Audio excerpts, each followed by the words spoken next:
Morning class 6 शुरू करते हैं आज का क्लास। आज हम लोग डिस्कस करेंगे, टॉपिक है हमारा मेंटेनेंस ऑफ लैंड रिकॉर्ड्स। हम लोग ने स्टार्ट किया था चैप्टर रूरल एडमिनिस्ट्रेशन के अंदर।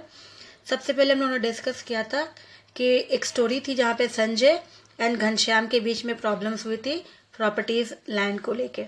तो उसी तरह से उसके बाद हम लोगों ने डिस्कस किया था कि पुलिस स्टेशन जो होती है एरिया वाइज होती है, वहाँ पे अपने को कोई प्रॉब्लम होती है तो हमें अपना प्रॉब्लम्स उनके पास लेके जाना चाहिए, रिपोर्ट लिखाना चाहिए, एफआईआर।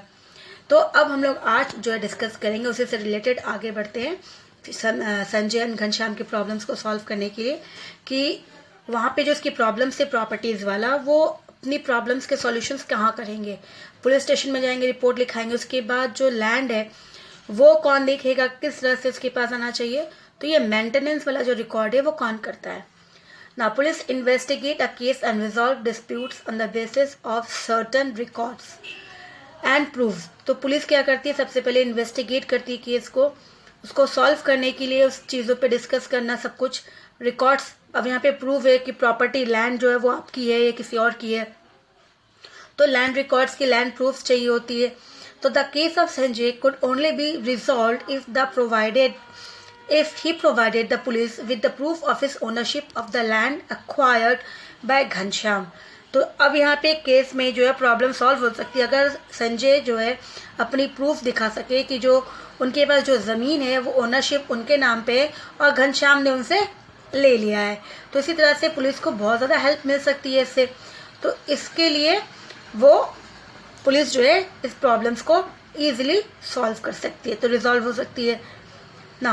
अब यहाँ पे इन अ विलेज की रिकॉर्ड मेंटेन करता कौन है, तो in a village the record of land such as the name of the owner, के किसका वो ज़मीन है, साइज कितनी उस ज़मीन के उनके पास, उनको जो मिला है ओन बाय देम तो उनका साइज कितना है और किसके नाम पे है वो ज़मीन, and the crops cultivated by them, की कौन कौन सी क्रॉप्स उस ज़मीन में होती है। ये सभी रिकॉर्ड जो है मेंटेन किया जाता है। और ये मेंटेन कौन करता है, इट वॉज मेंटेन बाय अ पटवारी। तो यहाँ पे पटवारी के थ्रू मेंटेन किया जाता है। तो ये पटवारी होता कौन है, पटवारी जो है अ गवर्नमेंट ऑफिसर्स है who is usually in charge of a group of village, जिसको गवर्नमेंट ने अपॉइंट किया होता है, गवर्नमेंट ऑफिसर्स होते हैं और उसके अंडर में बहुत सारे गांव होती है। तो उनका काम होता है प्रॉपर्टी से रिलेटेड कि प्रॉपर्टी किसकी ज़मीन है, कितना है और उस एरिया में कितना क्रॉप्स होता है। तो अब आता है कि पटवारी क्या क्या काम करता है, what function does he do, he और शी। तो सबसे पहले आता है मेजरिंग एग्रीकल्चर फील्ड, कि वो मेजर करता है कि इसके जो ज़मीन है उनके एरिया के अंदर कितना है और कितना उसमें क्रॉप्स होता है। Keeping land record such as the size of field, records रखा जाता है कि कितनी साइज है उसकी ज़मीन की बाय डिफरेंट पीपल्स, हर पीपल्स के पास जो ज़मीन उनकी कितना एरिया है, साइज़ क्या है, कितनी क्रॉप्स ग्रो होती है, फैसिलिटीज़ क्या मिलती है इस फार्मर्स को उस ज़मीन में। तो इस तरह से सारा रिकॉर्ड पटवारी रखते हैं। फिर updating land record such as the new owner of the land, अगर प्रीवियस जिसके पास जो ओनर था उसने अगर उसको सेल कर दिया तो न्यू ओनर्स आ गए, तो न्यू ओनर्स उसमें रीनेम करना पड़ेगा, ट्रांसफ़र करना पड़ेगा। और क्रॉप्स अगर चेंज होता है तो कल्टिवेशंस की एरिया, ये सारा रिकॉर्ड वो वापस उनको मेंटेन करना पड़ता है। Organising the collections of land revenue from the farmer also, अब ये लैंड रेवेन्यू मीन्स टैक्स। तो जो फार्मर्स अपने एग्रीकल्चर लैंड में जो भी क्रॉप्स ग्रो करते हैं उस लैंड के अकॉर्डिंग उनको गवर्नमेंट को रेवेन्यू देनी पड़ती है, जिसे टैक्स कहा जाता है। Agriculture related properties related tax जो होती है उसको रेवेन्यू कहा जाता है। तो ये भी मेंटेन करते हैं, वो कलेक्ट करते हैं, तो वो भी कलेक्ट करते हैं ना। Informing the government about the crops cultivated in his or her area, फिर problem face by the farmer and the outbreak of diseases in his or her area also. तो साथ में ये गवर्नमेंट को इन्फॉर्म करते हैं कि उनके एरिया में कौन सी क्रॉप्स हो रही है, कितनी हो रही है। साथ में अगर कोई प्रॉब्लम फेस हो रहा है फार्मर्स को तो वो भी गवर्नमेंट को वो इन्फॉर्म करते हैं। एंड कोई डिजीजेस कोई प्रॉब्लम्स होती है तो वो भी गवर्नमेंट को इन्फॉर्म किया जाता है थ्रू पटवारी।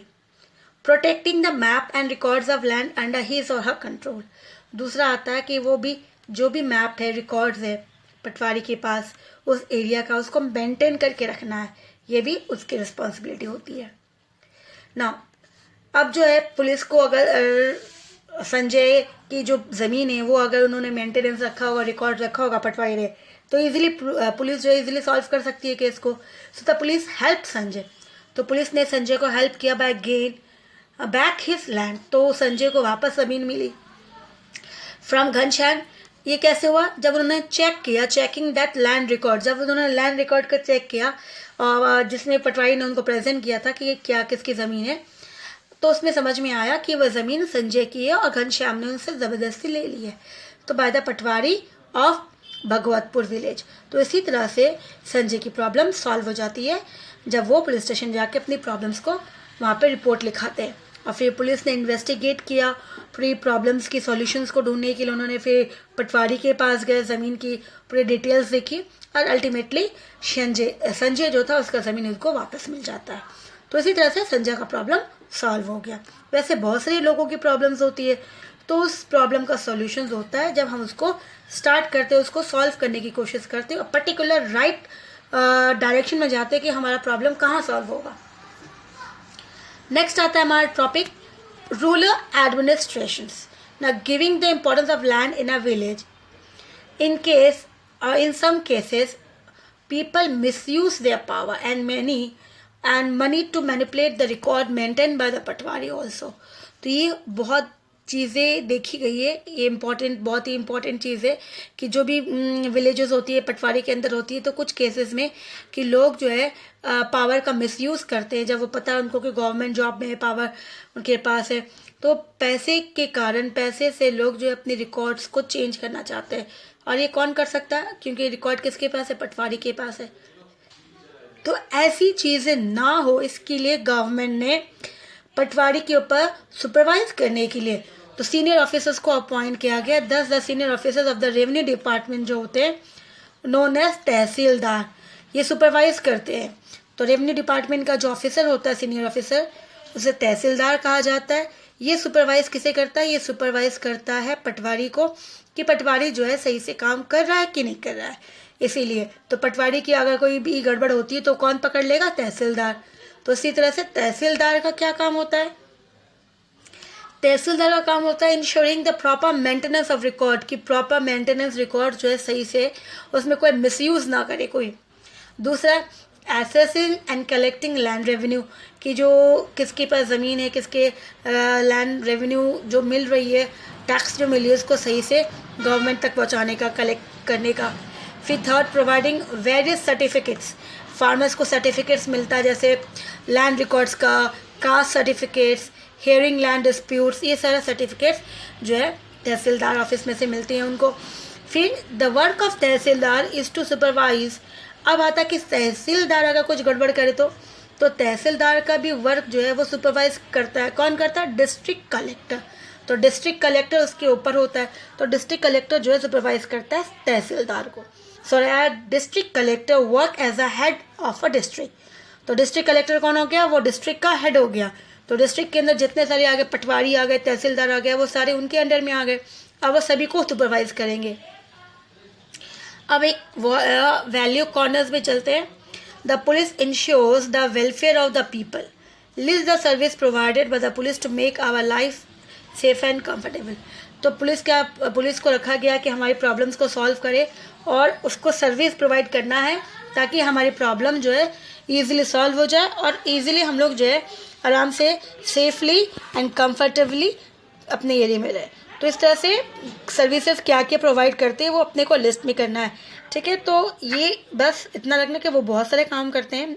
फॉर एग्जांपल जिस तरह से अभी हम लोगों ने घनश्याम का देखा एग्जांपल, तो वैसे बहुत सारी प्रॉब्लम्स का सॉल्यूशंस हमें मिल जाता है। ठीक है, तो आगे बढ़ते हैं ना। अब एक है न्यू इनहेरिटेंस लॉ, एक ये न्यू रूल्स जो है गवर्नमेंट ने इंट्रोड्यूस किया था इनहेरिटेंस लॉ में कि एज पर द लॉ, जो लॉ है उसके according a child is entitled to inherit the property left by his or her disease parents, कि जो चाइल्ड होता है, जो बच्चा होता है, उसके पेरेंट्स की प्रॉपर्टीज, अगर पेरेंट्स जो है गुजर जाए, उसकी माता या पिता मेनली, तो उसकी जो प्रॉपर्टी वो किसको मिलना चाहिए? चाइल्ड को मिलना चाहिए। Earlier only man had been benefiting from this law. तो इसमें देखा गया कि पहले क्या होता था कि सिर्फ मैन को ही बेनिफिट मिलता था। After the death of the father, a property, agriculture land हो या फिर रेसिडेंशियल मकान हो, कुछ भी हो, was divided among the son of a family. ये सिर्फ बेटों में ही पूरा डिवीजन होता था, और जो डॉटर होती थी उनको कुछ भी शेयर होल्डर्स या कुछ शेयर नहीं मिलता था। However, the government changed this practice of inheritance by introducing an act called the Hindu Succession Amendment Act 2005। तो ये गलत था, जहाँ पे सिर्फ डॉटर्स को छोड़ के बाकी मेल जो सन होता है उस सभी को मिलता था, डॉटर्स को नहीं मिलता था। तो गवर्नमेंट ने इस प्रॉपर्टी, इस पूरी रूल सिस्टम को जो था उसने चेंज किया, और उसमें नाम रखा गया हिंदू सक्सेशन अमेंडमेंट एक्ट 2005 के अकॉर्डिंग, कि अब से जो भी डॉटर्स है, जो मदर्स है, दोनों, उन सभी को इक्वल शेयर्स मिलेगा प्रॉपर्टी के अंदर। प्रॉपर्टीज जो है उन सभी में दोनों को बराबर हिस्सा मिलेगा। तो of their parents, of their fathers, husbands. This law has been benefited millions of womens all over the country. तो इस लॉ से बहुतों को फायदा हुआ। ना अब एक जो है नेक्स्ट हमारे केस स्टडी है, केस स्टडी को डिस्कस करते हैं कि इन गोकर्ण विलेज, तो गोकर्ण विलेज है जहाँ पे Bharat started working on his deceased fathers field. तो उसके फादर जो थे वो डेथ हो गए थे, उसके इस फादर की प्रॉपर्टी में, इस फील्ड में, ज़मीन में भरत ने काम करना शुरू किया। So one day Mohan, son of the village sarpanch, came and claim the land of Bharat.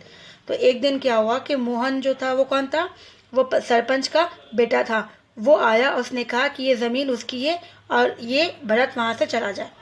लेकिन ये देखा गया कि भरत, ये ज़मीन किसकी थी, भरत के पिता की थी। जब उसके पिता गुजर गए तो गुजरने के बाद भरत ने उस ज़मीन पे काम करना शुरू किया। So he informed Bharat that his father took a loan from him and being unable to repay the loan he transfer the land on Mohan's name.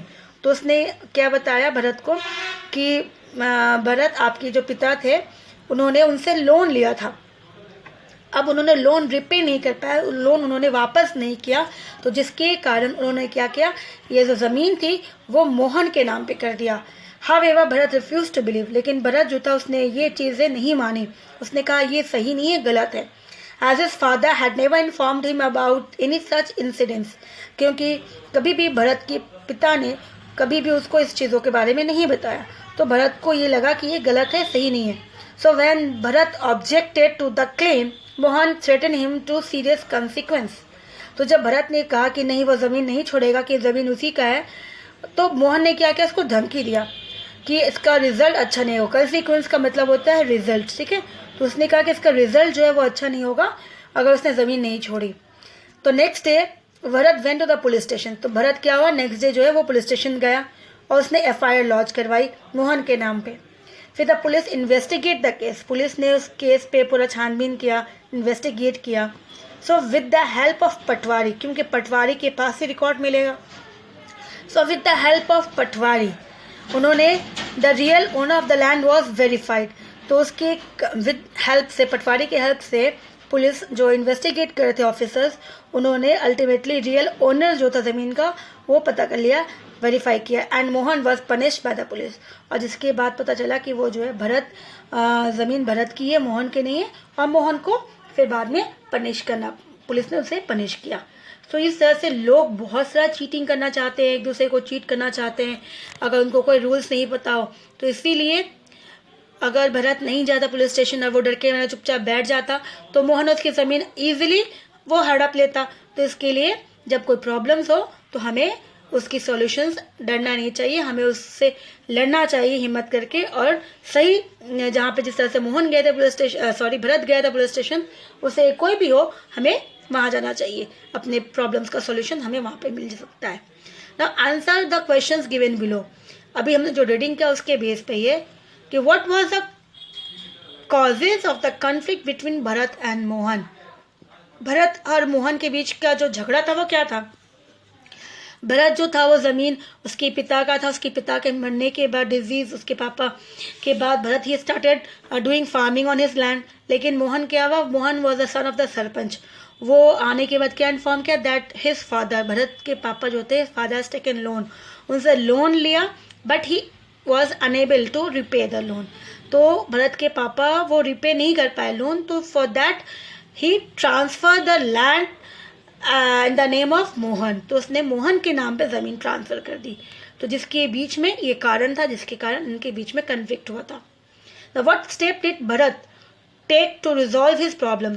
तो भरत ने अपनी प्रॉब्लम को सॉल्व करने के लिए क्या सॉल्यूशन निकाला रिजॉल्व करने के लिए।